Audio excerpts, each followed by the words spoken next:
अस्सलामुअलैकुम, आप देख रहे हैं ताज 92 न्यूज और मैं हूं आपकी मेजबान नाइला भट्टी। सबसे पहले शामिल करते हैं आज की अहम खबर।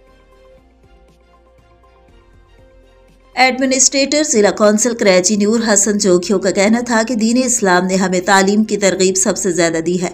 अहादीस मुबारका में भी इसकी अफादियत से आगाह किया गया है, मगर बदकिस्मती से मुसलमान ही इस मैदान में पीछे रह गए हैं। यही वजह है कि मुस्लिम ममालिक की अक्सरियत तरक्की पजीर हैं, जबकि दूसरी तरफ गैर मुस्लिमों ने इस्लामी तालीमात से बहुत फ़ायदा उठाया और तालीम हासिल की। आज तरक्की याफ्ता ममालिक की अक्सरियत भी इन्हीं की है। माजी में साइंसदानों की अक्सरियत मुसलमानों पर मुश्तमिल थी, लेकिन आज उनकी बहुत मुख्तसर तादाद है। दुश्मन अगयार ने हमारे लिए जो दुनिया को तस्वर दिया है वो झूठ पर मबनी है।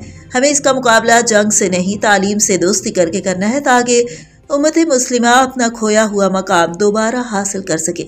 हुकूमत सिंध ने इस जानिब खुसूसी तवज्जो मरकूज की हुई है, जिसमें नौनिहालों की तालीम के साथ साथ बालिगान के लिए भी मुख्तलिफ प्रोग्राम्स तरतीब दिए गए हैं। और दूसरा मरहला लाइब्रेरी का क़याम है, जिसमें दौरे हाजिर के तमाम उलूम के हवाले से आगाही दी जाएगी।